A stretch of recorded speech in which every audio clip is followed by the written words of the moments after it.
அகிலமெங்கும் உள்ள தமிழ் நேயர்கள் அனைவருக்கும் பரம்பரை ஜோதிடர் உங்கள் மனோ பாலாஜியின் அன்பான வணக்கம். ரிஷபராசி அன்பு நேயர்களுக்கு 3 கிரக சேர்க்கை அப்படிங்கிற ஒரு நிகழ்வு உங்களுடைய ராசியிலேயே அமையப்போகுதுங்க. இந்த 3 கிரகங்கள் என்னென்ன கிரகங்கள் அப்படின்னு பார்த்துட்டோம்னா, சூரியன் பகவானும் குரு பகவானும் சுக்கிர பகவானும், உங்களுடைய ராசிநாதனுங்க சுக்கிர பகவான், ரிஷபத்துக்கு அதிபதி சுக்கிர பகவான். இந்த சுக்கிர பகவானோட இந்த 2 கிரகங்கள் உங்களுக்கு சுகஸ்தானாதிபதியாகிய சூரிய பகவான், அதே மாதிரி உங்களுக்கு 8ஆம் அதிபதியான அதாவது குரு பகவானும் லாபஸ்தானாதிபதியாகிய குரு பகவானும், உங்களுக்கு இந்த 3 கிரக அமைப்புகளும் உங்களுடைய ஜென்ம ராசியிலேயே உங்களுடைய ரிஷபத்திலேயே இந்த சேர்க்கை நிகழக்கூடிய தருணம், ஒரு இந்த பொன்னான காலம். இந்த காலத்தில் இந்த நேரத்தில் உங்களுடைய ரிஷப ராசிக்கு நமக்கு எந்த அளவுக்கு ஒரு சாதகமான யோக பலன்கள் கிடைக்க போகுது அப்படிங்கிறத பற்றி தாங்க இந்த பதிவில் இப்போ நம்ம பார்க்க போகிறோம்ங்க. முதலாக பார்க்குறவங்களா இருந்தோம்னா சப்ஸ்கிரைப் பண்ணி பெல் பட்டன் அழுத்தி ஆல் ஆப்ஷன் கொடுங்க. இதுவரைக்கும் தொடர்ந்து இணைந்து ஆதரவு கொடுத்துட்டு இருந்த அனைவருக்கும் மனமார்ந்த நன்றி. ரிஷபராசி அப்படின்னா காலபுருஷ தத்துவத்தில் 2வது வரக்கூடிய ராசி தனராசின்னு சொல்லலாமுங்க.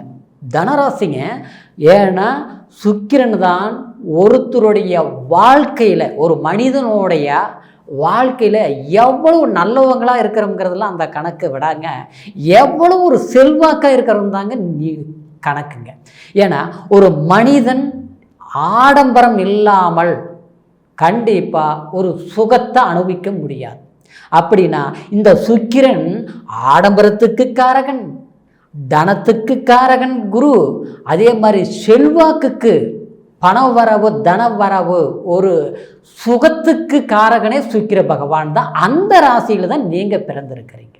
அப்போ அந்த சுகஸ்தானாதிபதி உங்களுடைய ராசிநாதன், அதாவது உங்களுக்கு 4ஆம் அதிபதியாகிய, அதாவது 4ஆம் ஸ்தானாதிபதி சூரிய பகவானும் உங்களுடைய ராசியிலேயே வந்து இணைய போகிறாருங்க. எல்லாத்த விட லாபம் அடையணுங்க. ஒரு மனிதன் ஒரு லாபம் இல்லாமல் ஒரு தொழில் பண்ணுறதுலையோ, இல்லை நம்ம சம்பாரித்து வருமானம் வராத ஒரு வேலைக்கு போகிறதுலையோ, இல்லை வந்து நமக்கு, அதாவது நமக்கு பணவரவு தனவரவு இல்லாமல் நம்ம எந்த ஒரு நிம்மதியும் அனுபவிக்க முடியாதுங்க. அப்படின்னா அந்த 11ஆம் இடம் தாங்க நமக்கு பணம் செல்வாக்க கொடுக்கறது. அந்த ஸ்தானாதிபதி உங்களுக்கு குரு பகவான்.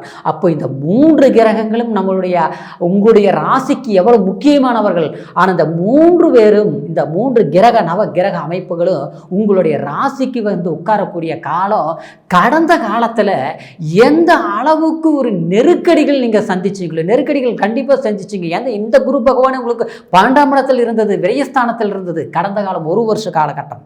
அது மட்டும் இல்லை, அந்த 12ஆம் இடத்தில் வந்து, அதாவது உங்களுடைய ராகு தன்னுடைய அமைப்பில் வந்து 12ஆம் இடத்தில் விரயஸ்தானத்தில் இருந்ததுங்க. அப்போ உங்களுக்கு எவ்வளவு பணம் வந்தாலும் 10ல் முடியல. அதே நேரத்தில் தனம் எவ்வளோ சம்பாரிச்சிருப்பீங்க, வல்ல வருமானம் வந்திருக்கு, ஆனால் கடைசியில் ஒன்று அடுத்தவங்களை நம்பி ஏமாற்றத்தை சந்தித்தோம், இல்லையா நமக்கு வரக்கூடிய வருமானமே வராமல் போயிருச்சு. குறிப்பாக சொல்ல போனால் சம்பாரிச்சதுங்கிறது ஜாஸ்தி, கடைசியில் மிச்சம் என்ன இருக்குதுன்னு பார்த்தோம்னா ரொம்ப குறைவாக இருக்குதுங்க. எதுவுமே இல்லைங்க. சில பேருக்கு பார்த்தோம்னா எல்லாமே சம்பாரிச்சது பூரா அடுத்தவங்களை கொடுத்து நம்ம ஏமாற்றம் அடைஞ்சிட்டேன், அடுத்தவங்களை நம்பி மோசம் அடைஞ்சிட்டேன், எனக்கு வந்து படிப்புக்கு தகுந்த தொழில் அமையலை, படிப்புக்கு தகுந்த வேலை அமையலை, இன்னொன்று கரெக்டாக இருந்த வேலையும் நமக்கு நிரந்தரமாக நிற்கலை. அப்படிங்கிறவங்களுக்கு வந்து ரிஷபராசினியர்கள் ரொம்ப பேர் இருக்கத்தான் செய்கிறீங்க.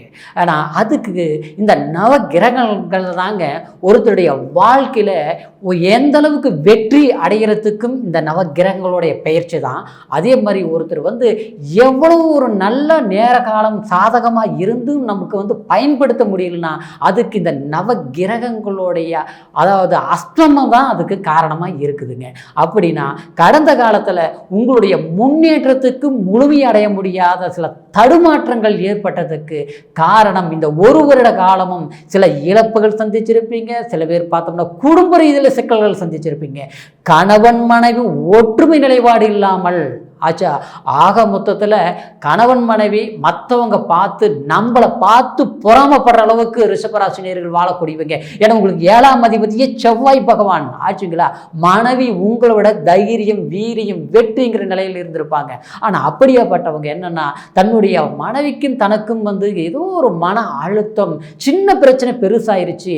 அதாவது அதனால் இன்னைக்கு கணவன் ஒரு பக்கம் மனைவி ஒரு பக்கம் பிரிஞ்சிருக்கக்கூடிய சூழ்நிலைகள் எல்லாமே நம்ம சந்திக்க காலகட்டங்கள் சில கடந்த காலத்தில் நடந்ததுங்க. இப்போ இணையுமா சேருவோமா இல்லை இங்கே சின்ன சங்கடம் தான், ஏதோ ஒரு வழியில் நாங்கள் ஒற்றுமையை வாழணும்னு நினச்சி எதிர்பார்க்கக்கூடியவங்களுக்கு கண்டிப்பாக குடும்ப ஒற்றுமைகள் ஏற்படும். குழந்தைகளுக்கு தேவையான வசதி வாய்ப்புகள் அந்தஸ்து மேன்மைகள் நீங்கள் செஞ்சு முடிக்கக்கூடிய சந்தர்ப்பங்கள் இருக்கும். சில பேருக்கு பார்த்தோம்னா குழந்தைங்க எல்லாமே இருக்கிறாங்க, கணவன் மனைவி கல்யாணம் பண்ணி இன்னைக்கு டைவர்ஸே ஆகி போச்சுங்க. நிம்மதி இல்லாத வாழ்க்கை வாழ்ந்துட்டு இருக்கிறவங்க யாருக்குமே மோசம் பண்ணல, துரோகம் பண்ணல, வஞ்சகம்ங்கிறது இடத்துக்கு ரிஷபராசி நேயர்கள் எப்பவும் அந்த மாதிரி ஒரு சிந்தனை உங்களுக்கு வரவே வராதுங்க. கொடுத்து தான் நீங்கள் வாழ்க்கைப்படுவீங்களே தவிர அடுத்தவங்கிட்ட வாங்கி ஒரு சுகத்தை அனுபவிக்கணும்னு நீங்கள் நினைக்க மாட்டீங்க. உண்மையிலேயே சொல்ல போனால் இன்றைக்கி அடுத்தவங்களுக்கு நல்லது செஞ்சீங்க, உண்மையை பேசுனீங்க, அடுத்தவங்களுக்காக வாழ்ந்தீங்க. ஆனால் தன்னுக்கு எல்லாமே இழப்புகளாக இருக்குது. அடுத்தவங்களுக்கு உதவி யாருக்கு செய்யுமோ அவங்களாலேயே விபரீத பாதிப்புகள் வருது, சிக்கல்கள் வருதுங்க. இன்றைக்கி ஒரு வீடு கட்டினா ஆனால் முழுசாக கட்டி முடிக்க முடியல, ஏதோ தடங்கள் வருதுங்க. ஆடம்பரம் சம்மந்தப்பட்ட சில விஷயங்கள் செய்தா ஏதோ பிரச்சனை மேலே பிரச்சனைகள் வந்துட்டே இருக்குதுங்க. எதுவுமே முழுமையாக முடிக்க முடியாத ஒரு சூழ்நிலைகள் ஏற்படுது. என்னென்ன புரியல அப்படின்னா அதுக்கு காரணம் கடந்த கால கிரக அமைப்புகள் தாங்க அதுக்கு சரியில்லாத நிலையில் இருந்தது. இந்த நிலை ஏன்னா உங்களுக்கு பஞ்சமாதிபதி ஸ்தானத்தில் உங்களுக்கு பூர்வ புண்ணியத்தில் கேது இருக்குதுங்க. இந்த கேது இருக்கிறது உங்களுக்கு குழந்தைங்கள கூட சில பேருக்கு பார்த்தோம்னா திருமணமாகி குழந்தைங்களுக்கு நல்ல கல்வி கொடுத்து அவங்களுக்கு சரியான வளமான வாழ்க்கை அமைச்சு கொடுக்க முடியல. அவங்க மாதிரி சொல் பேச்சு கேட்க மாட்டேங்கிறாங்க. அவங்க என்னவோ நம்மளை பார்த்து பிடிக்காத மாதிரி நடந்துக்கிறாங்க. என்னென்ன தெரியலைங்க. முதல்லலாம் இப்படி இல்லை அப்படின்னா அந்த பஞ்சமாதிபதி ஸ்தானத்தில் கேது பகவான் உட்கார்ந்துருக்குதுங்க. அப்போது அதனால் குடும்பத்தில் ஒரு சிலருக்கு ஒற்றுமை பாதிப்புகள் பாதிச்சிருக்கும். தசாபுத்தி நல்லா இருந்தால் தப்பு வராதுங்க. தசாபுத்தி சரியில்லாமல் இருந்தால் இந்த கோச்சார பலன்கள் அப்படியே நடந்திருக்கும். அதனால் குடும்பத்தில் ஒற்றுமை இல்லை, பணம் இருக்குது, செல்வா இருக்குது, மகிழ்ச்சி இல்லை, சுபகாரியங்கள் பண்ணலாம்னா செஞ்சு முடிக்க முடிய மாட்டேங்குது, தடைகள் வருது, தாமதம் வருது அப்படிங்கிற நிலை கடந்த காலத்தில் இருந்தது. இப்போ உங்களுடைய ஜென்மத்தில் குரு பகவான் உட்கார்ந்து அந்த கேது 5ஆம் இடத்தை பார்க்கறதுனால கண்டிப்பாக குழந்தைங்களுக்கு மேன்மை கொடுக்கும், நல்ல கல்வி கொடுக்கும், அவங்களுக்கு திருமண வாழ்க்கை செஞ்சு முடிக்கக்கூடிய வாய்ப்புகள் ஏற்படும். அது மட்டும் கிடையாது, அவங்களுக்கு ஒரு வேலை வாய்ப்புகள் இல்லாதவங்களுக்கு வேலை வாய்ப்புகள் கிடைக்க செய்யும். அடுத்தது குழந்தைங்களுக்கு உங்களுக்கு ஒரு சுமூகமான பற்றுதல், பாசம், அன்பு வலுவடையும், மன திருப்தி அடையும், ஒரு பாச பிணர்ப்புங்கிறது கண்டிப்பாக உருவாகும். இந்த நிலை கண்டிப்பாக ஏற்படும். அடுத்தது பார்த்தோம்னா பூர்வீக சொத்துக்கள்னால இருந்த பிரச்சனைகள், இடம் வாங்கி சில சிக்கலாகி போச்சுங்க, வீடு கட்டி வித்துட்டுங்க, மறுபடியும் ஒன்று உருவாக்க முடியுமா அப்படிங்கிறவங்களுக்கு கண்டிப்பாக நல்ல பலர் கண்டிப்பாக உங்களுக்கு உருவாகக்கூடிய வாய்ப்புகள் இருக்குதுங்க. ஏன்னா இந்த சுக்கிர பகவான் ஜென்மத்திலிருந்து 7ஆம் இடத்தை பார்க்கறதுனால உங்களுக்கு திருமணம் ஆகாதவர்களுக்கு திருமணமே முடிய மாட்டேங்குதுங்க. பெண் பார்த்தா சரியான பொருத்தம் இல்லை, பொருத்தம் நல்லா இருந்தால் பெண்ணை பிடிக்கல, பெண்ணு நல்லா இருந்தால் தன்னுக்கு பிடிக்கல. ஆக மொத்தத்தில் திருமணம் தடைகள். இது ஆண் ஜாதகமாக இருந்தாலும் சரி, பெண் ஜாதகமாக இருந்தாலும் சரி, காரிய தடைகள் ஆயிட்டு இருந்தது. ஆனால் அப்படியேப்பட்ட நிலையிலிருந்து இந்த சுக்கிர பகவானோட குருவும் சுபகுருவும் அசுர குருவும் ஒரு இடத்துல இருந்து 7ஆம் இடத்தை பார்க்கறதுனால கண்டிப்பாக உங்களுக்கு குரு பலம் மேன்மை அடையும். திருமண தடப்பட்ட விஷயங்கள் கண்டிப்பாக கைகூடி வரும்.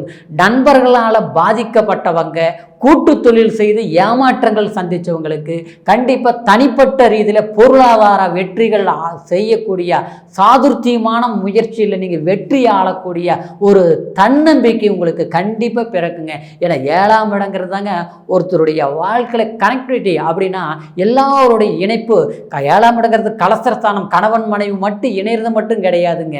அதாவது நண்பர்களை சேர்க்கை, சொந்த பந்தங்களுடைய இணைப்பு. சில பேருக்கு பார்த்தோம்னா சொந்த பந்தங்கள் பகையாயிருச்சு, அண்ணன் தம்பிகள்னு எல்லாமே கொடுத்தோம், நல்லா பார்த்தோம், உருவாக்கணும், கல்யாணம் பண்ணி வச்சோம். ஆனால் கடைசியில் பார்த்தா இன்னைக்கு நீ யாருன்னு கேட்குற அளவுக்கு அவங்க ஓஹோன்னு இருக்கிறாங்க.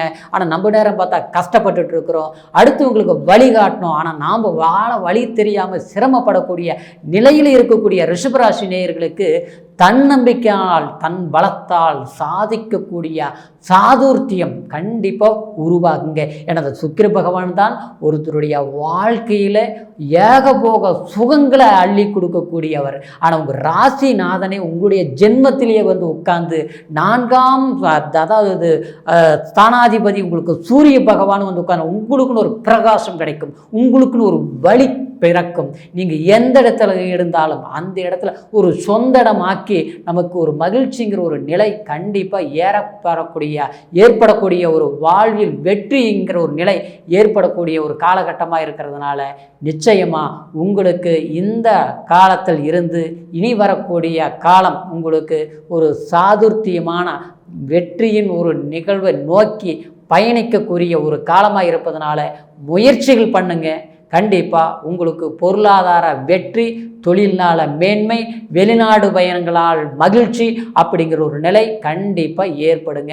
இந்த காலம் 12/6/2024 வரைக்கும் இந்த 3 கிரக சேர்க்கைங்கிறதுனால இந்த நேரத்தில் நீங்கள் செய்யக்கூடிய சில விஷயங்கள் எதிர்காலத்துக்கு தேவையான வாய்ப்புகளாக அமையுங்கிறதுனால கண்டிப்பாக முயற்சிகள் பண்ணுங்கள். சாதகமான வெற்றி நிச்சயமாக அமையும். அதே சமயம் இப்போ சொன்னது கோச்சார பலன், உங்களுடைய ராசிக்கு கோச்சார பலன் நான் சொல்லியிருக்கிறேங்க.